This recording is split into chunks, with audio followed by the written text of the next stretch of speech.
네, 여러분 반갑습니다. 한세훈입니다. 자, 이제 우리가 드디어 기본 강의 또 시즌이 시작됐죠. 우리가 좀 잘 생각을 좀 해봐야 되는 게 있습니다. 자, 우리가 막바로 공부부터 하겠다고 그냥 무작정 또 1강부터 들어가가지고 수업을 한다, 또 수업을 듣는다. 전혀 좋지 않습니다. 생각보다 수험생분들이 시험에 대한 분석을 제대로 하지 않고 우리가 시험 공부를 하고 있어요. 그죠? 자, 그래서 제가 시험 분석을 좀 해볼 건데, 뭐 엄청난 분석이라기보다도, 자, 한번 볼게요. 자, OT 자료 먼저 보시고, 그러면 최근 3개년 지방직 행정법 총론으로 알아보는 우리의 대응 방향. 선생님, 그러면 국가직이든, 뭐 군무원이든, 소방직은요, 비슷합니다. 선생님, 경향이 비슷하다고요? 아니요. 자, 지금 뭘 보여드리려고 하는 거냐면, 자, 일단, 로마자 1번에 아래 보시면 단가로 1이 나올 겁니다. 난도. 지방직을 예로 들어도 충분히 다 설명을 할 수가 있어요. 볼게요. 지방직 난도가 제일 뒤에 있는 게 가장 최근 시험입니다. 하. 그 전년도가 상. 그리고 그 전에는 중. 이건 전혀 중요하지 않다는 거예요. 무슨 얘기냐. 중간 난도로 나오던 상 난도로 나오던 하 난도로 나오던 여러분들은 시험을 잘 보셔야 된다는 겁니다. 그런데 생각보다 여러분들은 중간으로 나오든 상으로 나오든 하로 나오든 시험을 크게 잘 보지 않습니다. 물론 전 다 했어요, 분명히. 전부 다 해드렸고 심지어 22년도에는 최신 판례 맞춘 게 4개 이상입니다. 그럼 다 맞추고 오셔야 된단 말이에요. 근데 틀리고 온다는 거예요. 그래서 저도 작년까지는 어떻게 생각했냐면 이건 좀 학생들이 공부를 좀 부족하게 하지 않았나 이렇게 생각을 했었어요. 그런데 곰곰이 좀 생각을 해봤습니다. 왜냐하면 이번 시험은 난도가 하잖아요. 그럼 학생들이 다 잘 봤어야 된단 말이에요. 왜냐하면 이거는 저뿐만 아니라 어떤 선생님 수업을 들었어도요, 대비가 당연히 가능해야 되는 부분입니다. 그만큼 쉬웠다는 거예요. 그렇죠? 그런데 그만큼 시험을 잘 보진 못했다는 겁니다. 그럼 문제가 뭘까요? 일단 우리는요, 생각보다 기본 구도에 약합니다. 기본기에 약하다고요. 기본기가 강하면 기본기에 뭘 더할 수가 있어요.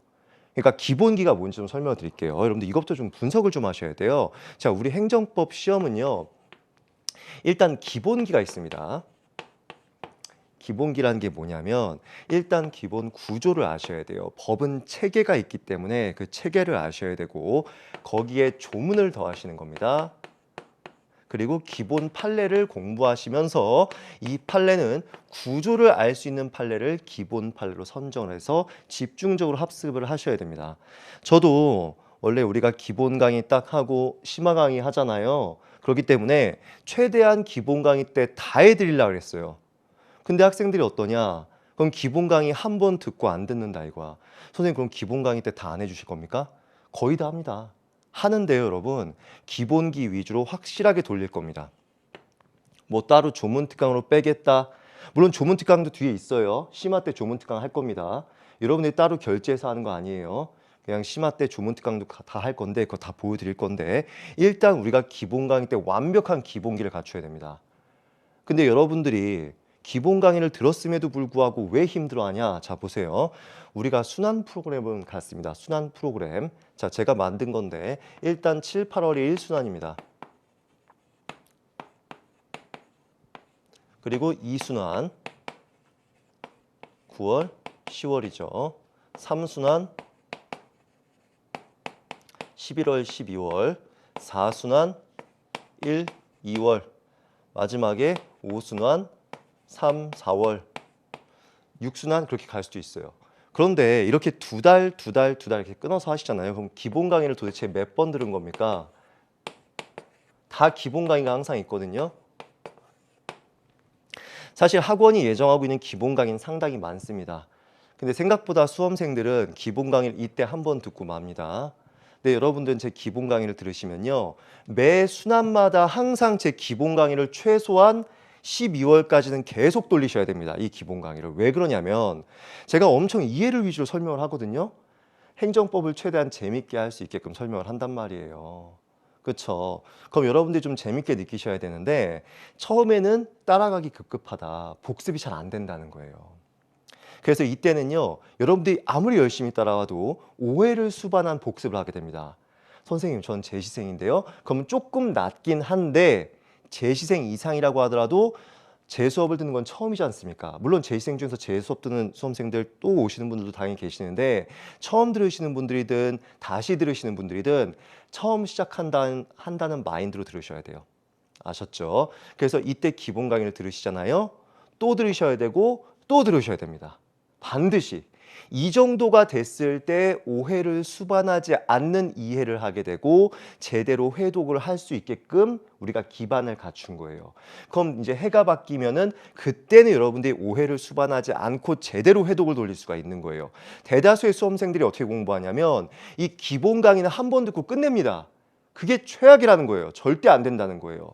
그러니까 내가 수업을 다 해줬어. 게다가 나는 23년도 건 말하고 싶지도 않아. 너무 쉬우니까. 22년도 거는요. 그건 어렵다고 하더라도 당연히 다 맞출 수 있어야 된다고 자신하게 얘기합니다. 자신 있게 얘기합니다. 그런데도 불구하고 학생들이 그렇게 맞추지 못하는 거는 나중에 회독을 할 수 있는 이 기반을 구성하는 이 시점까지 제대로 기본 회독이 안 돼 있다는 점이에요. 선생님 아까 갑자기 난도 얘기하다 이런 얘기를 왜 하냐? 자 보세요.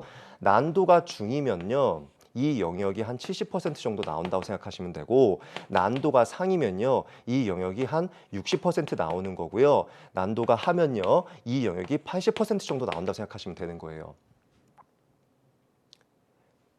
기본기는 언제나 중요합니다. 여기에 이제 구조를 더하는 거예요. 어떤 구조를 더한다? 심화 구조를 더하셔야지. 선생님 심화 구조가 뭔데요? 여기에 이제 일단은 여긴 기본 강의 시즌이니까 됐고 근데 선생님 제가 좀 안타까운 얘기는 제가 그 실강을 진행하지 않습니다. 인강만 진행하기 때문에 이 1순환이 조금 깁니다. 2달 반 코스예요. 나머지는 2달 정도 안에 다 끝납니다. 그래도 뭐 회독하는데 5회독 정도면 충분하잖아. 그렇죠? 그러니까 제가 이제 매주 업로드 일정이 있는데 6강씩 업로드할 예정입니다. 그렇죠? 그럼 기본 강의는 조금 한 2주 정도 지쳐지더라도 나머지는 오히려 또 빠르게 또 채워나갈 수 있으니까 전혀 그거는 뭐 무리가 되지 않습니다. 그렇죠? 자, 그러면 우리가 구조를 잡으셔야 되는데 구조를 잡고 그리고 구조에다 구조를 더하셔야 되는데 이게 뭐냐? 심화 판례입니다. 여러분들이 이 기본기를 제대로 갖추지 못하면 심화 판례는 절대로 들어갈 수가 없어요. 그리고 기본기에서 우리가 요 판례를 그냥 암기 때려버리면서 뭐라고 얘기하는 줄 아십니까? 행정법 암기 과목이야. 그러니까 암기만 잘하면 돼. 절대 아닙니다. 이때 구조를 정확하게 잡아 놓으셔야 심화를 제대로 갈 수가 있고 조문 특강도 여기 껴 넣을 수가 있어요. 그럼 선생님 이건 언제 합니까? 심화 때 하는 겁니다. 이때는 기본 강의 하시면서 또 심화 강의 진행하잖아요. 요때 들어가시는 겁니다. 심화 강의. 그렇죠? 그런 다음에 우리 3순환 때 뭐 해요? 진도별 기출문제 또 전범위 기출문제. 여러분 이렇게 진도별 기출문제, 전범위 기출문제 이렇게 하잖아요. 그런데 우리가 아까 얘기했죠. 이게 우리 학원의 원래 그 코스인데 저 같은 경우는 그냥 인강만 진행하기 때문에 7, 8, 9월 중순 이렇게 끝나요. 1순환이. 자, 그리고 2순환은 9월 중순부터 해가지고 뭐 10월 중순까지 이건 2달은 걸립니다. 그렇죠? 그런데 여기서 이제 11, 12, 1이면은요 진도별하고 전범위 기출은 끝나요. 왜냐하면 6개씩 찍기 때문에. 원래 4개씩 찍어야 되는데 6개씩 이때도 계속 찍기 때문에 계속 6개씩 찍고 있기 때문에 매주. 아셨죠? 그렇죠? 뭐 그 강의 구조가 안 들어오셔도 전혀 상관없습니다. 어차피 제가 다 만들어 놨으니까 그냥 따라만 오시면 된다는 거야. 중요한 건 컨텐츠 내용이지. 순환은 벌써 5순환까지 반복을 하겠다는데 중요한 건 컨텐츠 내용인데 그럼 컨텐츠 내용이 뭐예요? 이 기본기 확실하게 1순환 때 하고 또 여러분들은 바로 심화만 들으시면 안 되고 반드시 이때부터는 약간 배속을 섞으셔도 됩니다. 1순환 때는 절대 배속 추천하지 않습니다. 차근차근 들으셔야 돼요. 그리고 제발 필기 좀 하지 마세요. 학생들 필기 공부하고 있단 말이에요. 시험 잘 보고 온 수험생하고 선생님 생각보다 너무 성적이 안 나왔던 것 같아요. 제 친구는 선생님 수업 따라가서 이번에 95점 나왔는데 저는 70점 나왔어요. 이런 사람들도 있습니다. 근데 잘 보면요. 이런 경우가 있어요. 예를 들어서 기본 강의를 한 번 들었던가 아니면 필기를 너무 열심히 해가지고 필기만 공부하고 있거나, 그쵸? 아니면 아예 공부 자체가 좀 부족했거나 뭐 그럴 수도 있는데 등등등이 있어요.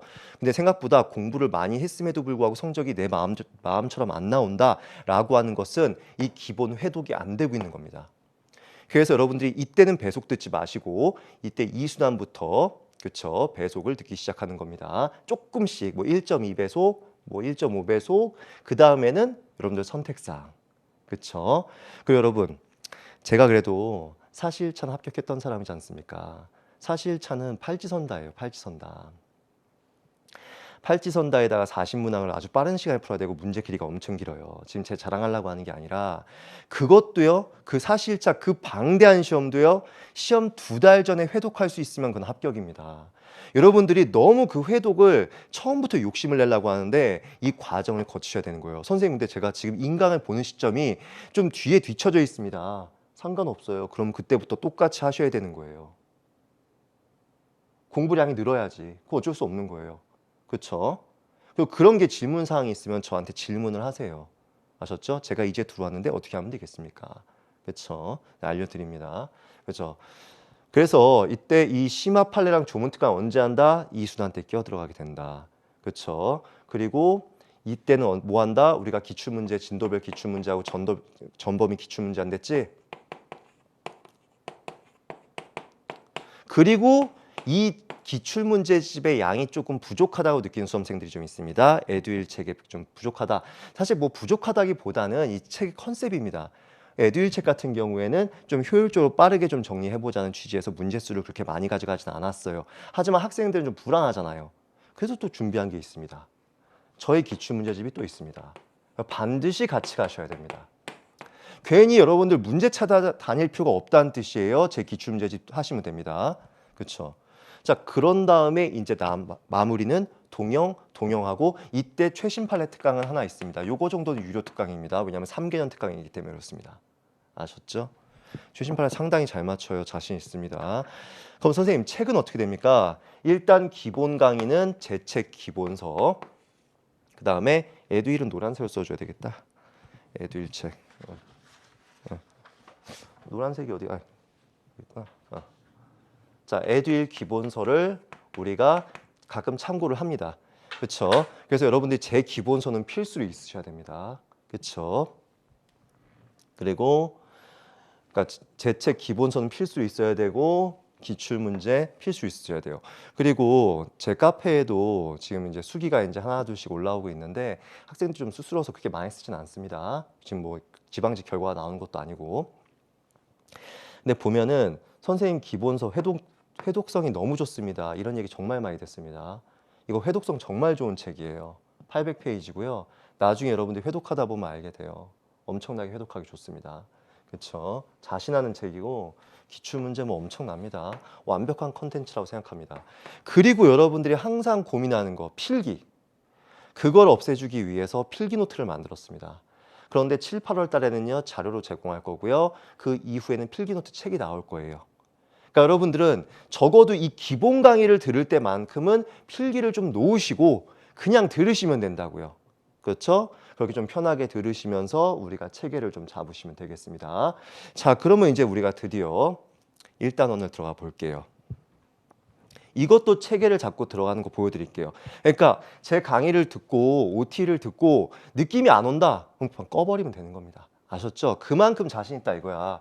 그러니까 여러분들이 사실 제가 좀 안타까운 건 뭐냐면 제가 지방에서 수업을 많이 한단 말이에요. 그럼 제가 반응이 엄청 좋단 말이에요. 근데 우리 에듀윌 수험생들 중에서 제 기본 강의 뭐 제 인강 콘텐츠를 그렇게 많이 소비하진 않는 것 같아요. 그게 너무 아쉽다.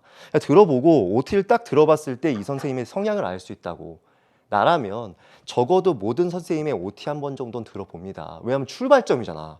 그게 너무 중요하단 말이야. 그렇죠? 그래서 선택을 하셔야 된다. 자, 그럼 우리가 한번 생각을 해볼게요. 강의를 듣기 위해서 전제 지식이 있습니다. 자, 첫 번째. 등장인물이 나옵니다. 자, 어디 보시면 되냐면 자, 필기노트 1페이지 피시면 됩니다. 필기노트 1페이지. 자, 강의를 듣기 위한 전제지식. 일단 등장인물이 나와요. 갑, 을, 병, 정, 무. 무만 좀 헷갈리지 오획이에요. 그래서 5번째라는 거예요. 그렇죠? A, B, C, D, E 이렇게 생각하시면 돼요. 그럼 예를 한번 들어드릴게요. 우리가 행정법 공부를 할 때 왜 이게 필요한지. 자, 갑이라는 국민이 있었습니다. 앞으로 우리는 국민을 사인 이렇게 부를 거예요. 사사라울 사자를 써가지고 사적인 사람들 사인 이렇게 부를 거예요. 사인한테 서울시장 을이 거기 필기노트에 다 있습니다. 쓸 필요 없어요. 서울시장 을이 과세 처분을 했습니다. 지방자치단체의 지방세 부과 처분을 했습니다. 지금은 뭐 생소해도 됩니다. 그 예시니까요. 뭔가 했구나. 근데 누가 했죠? 서울시장이 했습니다. 자, 서울시가 원래 지방세를 부과하는 건데 서울시의 일을 누가 대신하는 거죠? 서울시의 일을 서울시장이 나서서 하는 겁니다. 무슨 얘기냐? 이렇게 서울시장이 지방세를 부과해서 갑이 지방세를 납부하게 되면 서울시장 돈입니까? 아니면 서울시 돈입니까? 서울시 돈이죠? 그렇죠? 그래서 우리가 서울시도 인지를 해야 돼요. 자, 서울시장을 우리는 행정기관이라고 부릅니다. 서울시를 행정주체라고 부릅니다. 행정주체라고 불러요. 선생님, 우리가 처음부터 이런 것부터 알아야 됩니다. 알아야 됩니까? 엄청 중요한 개념이고요. 그러면 이제 행정법이 좀 쉬워집니다. 첫 시간 좀 어려울 수 있다. 그렇죠? 근데 그게 진정 어려운 건 아니에요. 자, 보세요. 이거 어차피 나중에 뒤에 가서 공부해도 똑같이 어려워요. 그렇죠?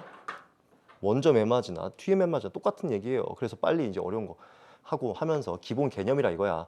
자, 행정 주체를 위해서 일하는 자를 누구라고 한다? 행정기관. 여러분들도 지금 행정기관 하겠다고 공부하는 거예요. 공무원.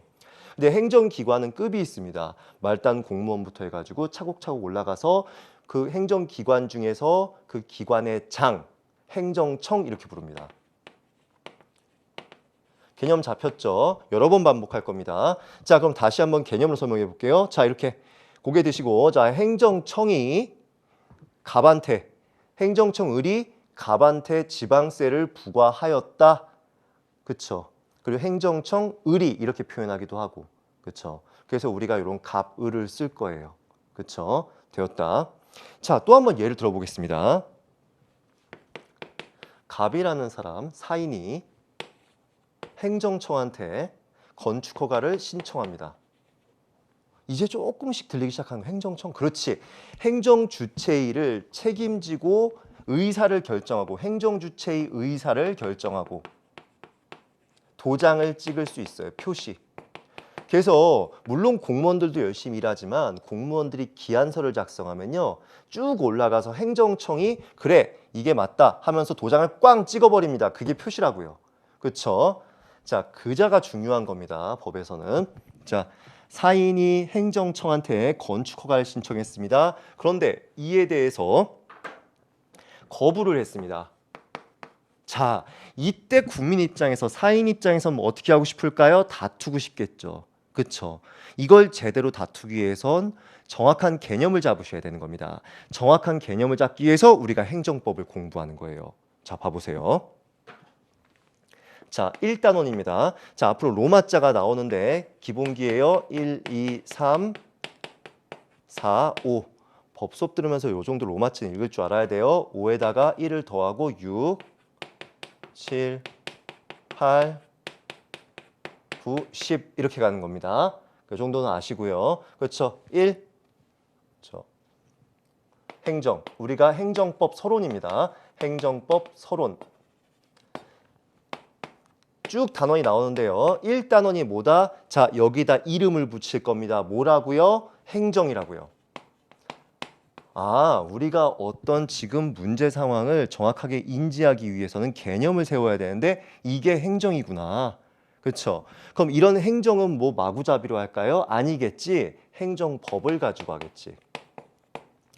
그리고 이 법이 적용되는 관계가 있겠죠. 갑과 을 사이에 관계가 있겠지. 그치? 근데 이 을은 사실 누굴 위해서 일하는 자지? 행정청은 행정 주체를 위해서 일하는 자지. 그쵸? 그래서 을이 누굴 위해서 일한다? 행정 주체를 위해서 일한다. 그래서 행정 주체가 뒤에 숨어 있는 거예요. 그리고 행정 주체의 상대방이라는 입장에서 행정 객체라고 합니다. 자, 그러면 행정 주체와 행정 객체가 관계를 맺게 되는 겁니다. 어떤 관계? 행정법이 적용되는 관계. 그러니까 어떻게 한다? 행정법 관계 이렇게 부르는 거예요. 그렇죠. 그리고 이 행정법 관계를 이루는 등장인물들이 있었죠. 행정 주체와 행정 객체. 그리고 행정 주체를 위해서 일하는 행정기관도 공부를 하셔야 되겠지? 그렇죠. 그래서 행정법 관계의 당사자 이렇게 공부하는 거예요. 그리고 이런 법적 관계라는 것은 권리와 의무 관계거든요. 권리 의무 관계. 행정법을 다른 말로 공법이라고 합니다. 그래서 공권, 공의무. 공권과 공의무가 발생해요. 법률 관계라는 것은 법적인 관계라는 것은 권리 의무 관계다. 행정법상 권리, 행정법상 의무, 공권과 공의무의 관계입니다. 예를 들어서 신청권이라는 공권이 있고 여기에 대해서 신청의 모든 요건들을 갖췄다면은 이 행정청은 거부가 아니라 허가를 해줘야 될 의무가 생기는 거예요. 그때는 의무가 생깁니다. 그렇죠? 그래서 공권과 공의무 공부하시고 그러면 다시 한번 원론적으로 돌아가서 원론이 뭐예요? 다시 기초로 돌아간다는 거예요. 그럼 이렇게 권리 의무 관계는 어떻게 발생할 수 있을까? 바로 여러 개의 사실들이 모였네요. 신청이라는 사실, 이 거부를 예로 들지 말고 건축 허가가 나갔다고 한번 생각해 봅시다. 신청과 허가라는 사실이 있으면 결과적으로 그 사실이 모여서 요건을 이루게 되고 요건이 효과를 갖추게 된다. 그래서 법률 요건과 법률 사실 요 파트를 우리가 학습하게 됩니다. 자, 그리고 신기한 게 뭐가 보이냐면 사인도 행정청한테 어떤 신청을 하고 있어요. 그렇죠? 그러니까 예, 첫 수업이다 보니까 조금 목이 잠기네요. 자, 우리가 지방세 부과에 있어서는 일방적으로 지방세를 부과하는 거잖아요. 그렇죠? 그런데 이건 신기하게요. 행정청이 일방적으로 한 게 아니라 신청을 한 다음에 거부가 나가거나 허가가 나가는 거예요. 그럼 신기한 거지. 사인도요. 공법상 효과를 발생시키기 위해서 어떤 액션을 한다는 거예요. 이게 바로 뭐다? 사인의 공법행위다. 여러분, 지금 공부하는 단원 순서가 얼마나 논리적입니까? 이걸 왜 암기하고 이거를 마구잡이로 공부하고 있어요? 재미 엄청 없지. 나라도 싫겠다. 책 덮고 싶겠다. 그치? 자, 그럼 두 번째입니다. 이렇게 행정을 하기 위해서는 법이 필요하겠죠? 근데 우리가 법률만 가지고 있는 게 아니라요. 우리가 국가 법 체계를 좀 아셔야 됩니다. 우리는 성문법계 국가입니다. 문서화된 법이 있는 나라라고요. 최상위 법규범인 뭐가 있죠? 헌법이 있습니다. 헌법이 가장 위에 있는 법이에요. 순위가 가장 높은 법이다. 자, 그 아래 국회가 만든 법률이 있다. 그 아래 명령이 있다. 자치법규가 있다. 선생님, 저 명령하고 자치법규가 좀 생소한데요. 자, 예를 하나 들어드릴게요. 명령의 예. 대통령이 만드는 대통령령. 대통령령.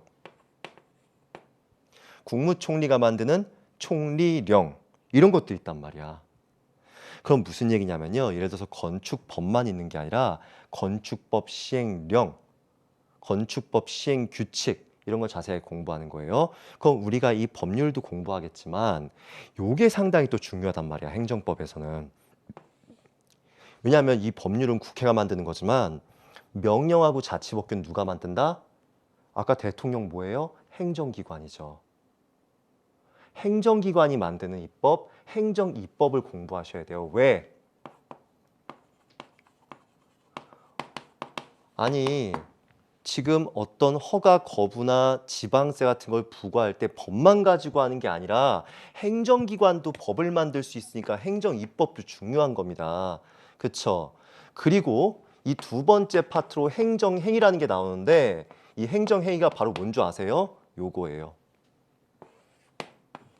이게 행정행위입니다. 그쵸? 자, 근데 처음이지만 이거 반드시 들어가셔야 돼요. 여러분, 이런 허가나 거부, 특히 거부가 있으면 다투고 싶을 텐데 어디 가서 누가 이 거부가 뭐냐라고 얘기할 때 우리가 뭐라고 답변할 수 있겠습니까? 이거는 공권력 중에서 처분이야 이렇게 답변할 수 있습니다. 선생님 처음부터 너무 어려운 거 아니에요? 아니에요. 그 얘기가 처음부터 계속 나와요 판례에. 근데 그걸 애써 무시하고 공부하고 있는 거예요 모든 수험생들이. 자 보세요.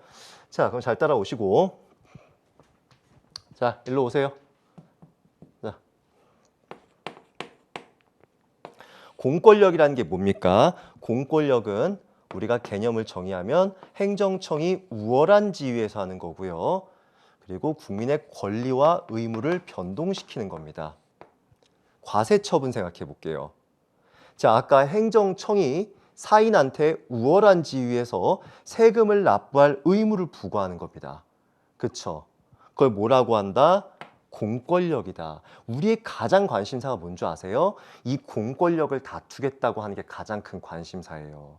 그러면 이 공권력은 크게 두 가지로 나눌 수 있다. 구체성이 있는 공권력과 구체성이 없는 공권력. 구체성이 있는 공권력을 뭐라고 합니까? 이걸 바로 처분이라고 합니다. 그러면 구체성이 없는 공권력은요. 처분 외의 공권력이라고 합니다. 자, 그러면 이 처분은 선생님 어디 가서 다투는 겁니까?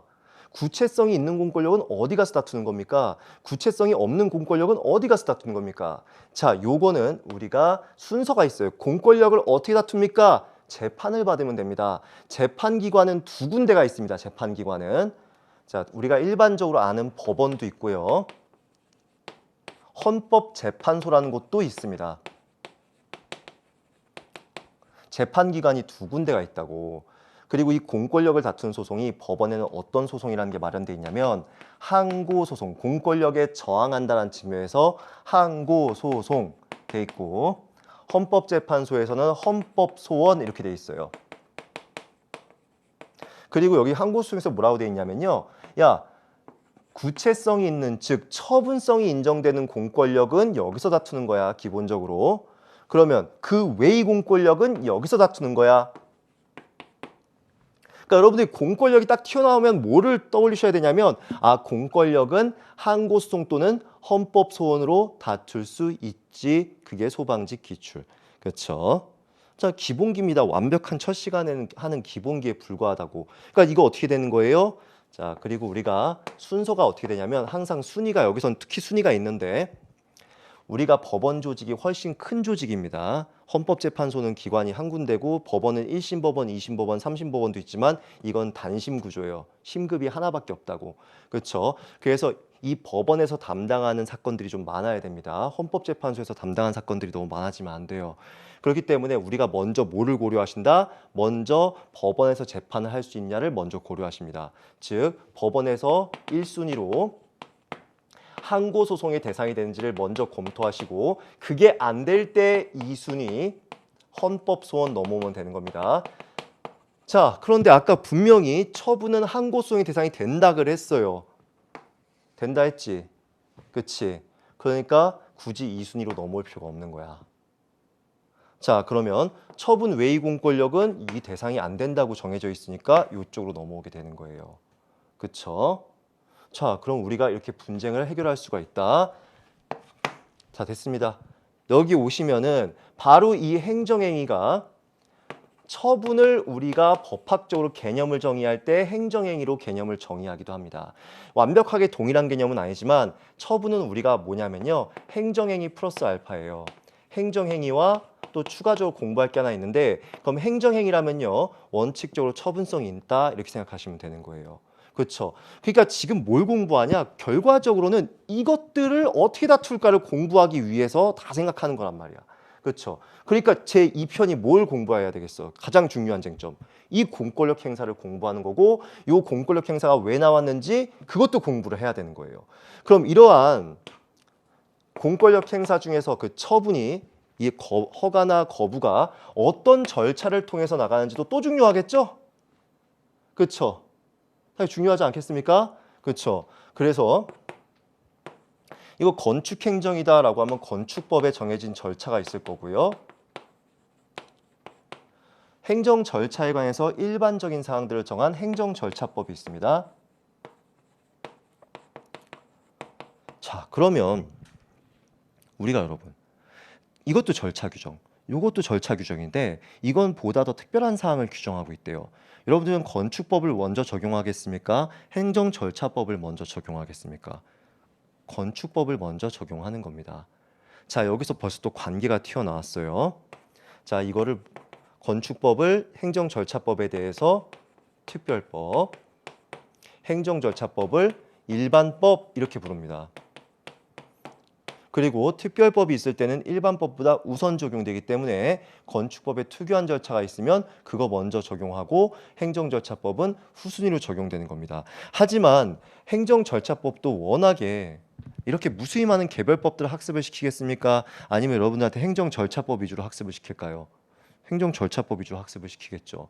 그래서 행정절차법을 여러분들 또 열심히 공부하시면 됩니다. 자, 그리고 네 번째입니다. 웬만한 사람들은 말을 잘 들어요. 건축허가 신청하고 거부 혹은 허가 이런 과정을 거치잖아요. 근데 말을 안 들어먹는 사람들도 있습니다. 건축허가 신청 따위 하지 않겠어. 그냥 건물 지어버리겠어. 이런 사람들도 있습니다. 자, 그러면 자, 건축 허가도 받지 않고 건물을 지었습니다. 법 위반 행위가 있어요. 법 위반 행위. 그런데 이거에 대해서 공무원이 인지를 해가지고 서류를 만들어서 쭉 올려서 아까 기관장, 행정청이 제재를 할 수 있는 겁니다. 아니, 건축 허가도 받지 않고 건축물을 지었으니까 과거에, 현재 시점에서 봤을 때 과거의 법 위반 행위에 대해서 제재할 수 있을까요? 없을까요? 있겠지. 우리가 행정 형벌과 질서벌을 얘기합니다. 그래서 형벌과 질서벌의 제재, 형사처벌도 가능하고 과태료도 부과할 수 있다. 그렇죠? 그리고 건물이 지금 위법 건축물이 있다. 왜냐하면 건축 허가를 받지 않은 위법 건축물이 현재도 있으니까 강제로라도 철거를 해야 됩니다. 강제의 문제가 있습니다.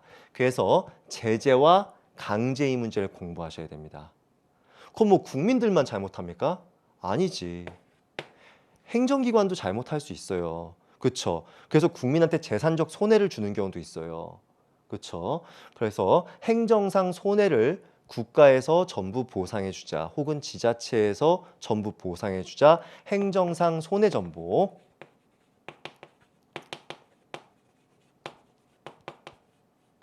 그리고 아까 그 작용 자체를 없애달라 행정쟁송.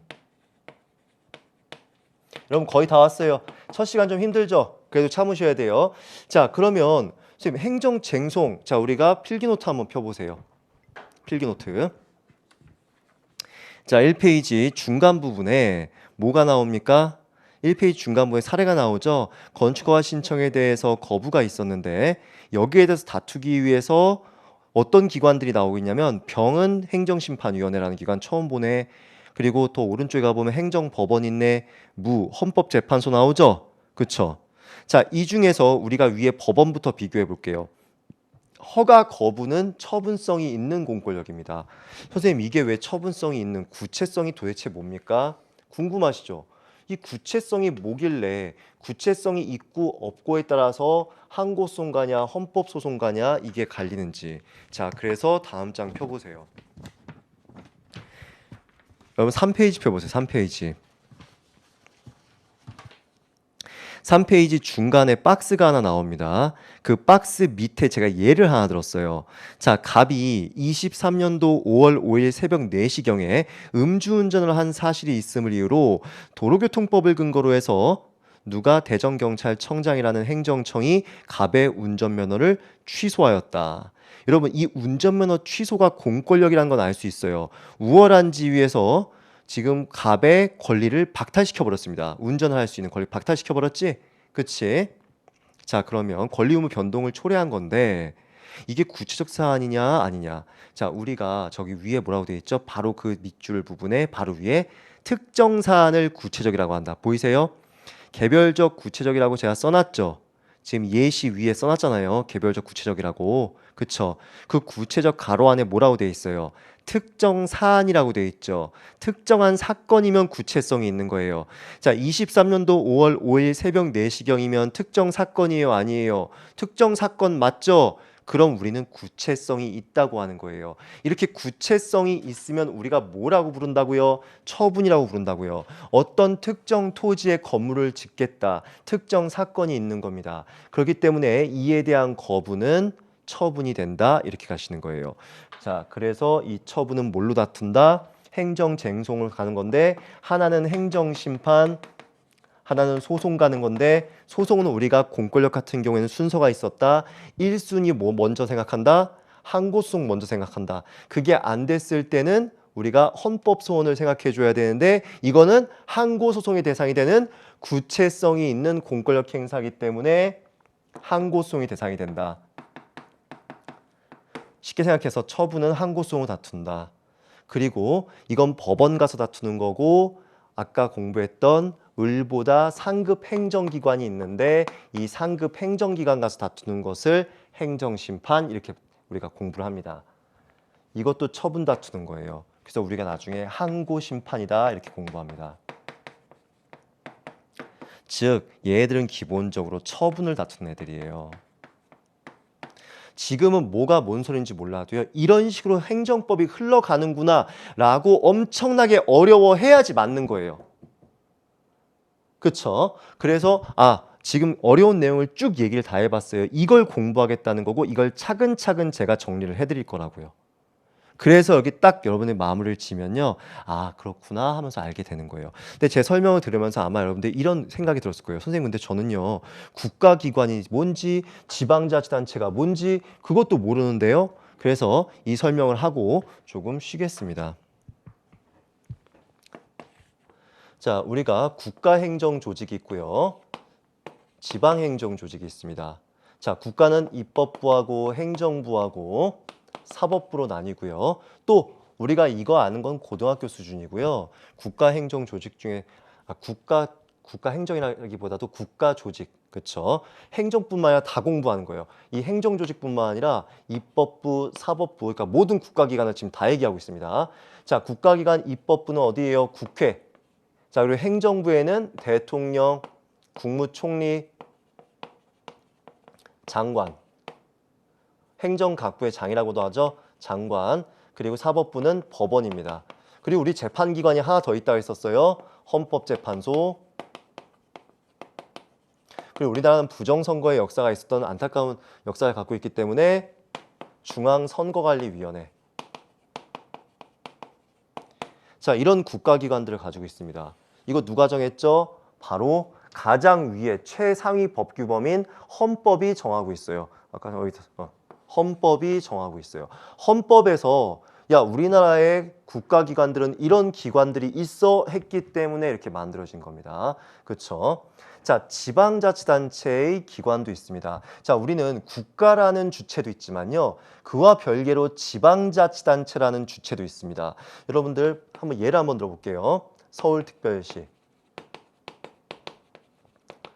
그리고 밑에 서울특별시 중구. 얘네 다 각각의 주체들입니다. 다른 사람이라고요. 사람하고 비교를 하자면 다른 사람이라고요. 그러면 얘를 뭐라고 하냐? 시, 군, 구 이렇게 부릅니다. 서울특별시를 시도라고 합니다. 이렇게 시도에는요. 시도의회라는 기관이 있고 시도의 장이 있고요. 시군구 의회, 시군구의 장이 있어요. 우리가 지방의회, 지방자치단체장, 지방의회, 지방자치단체장 그리고 얘네들은 전부 다 행정기관이에요. 그 중에서 우리가 뭐라고 얘기했지? 장은 특히 행정청이다. 이렇게 공부했지. 그러니까 여러분 제가 이런 얘기를 하면서 지금 얘기를 하고 있는데 이거 없이 여러분들이 수업을 들어가니까 몇 회도 그래도 이런 구도조차 잡지 못하고 그냥 공부를 막 하고 있는 거예요. 그러면 안 된다고.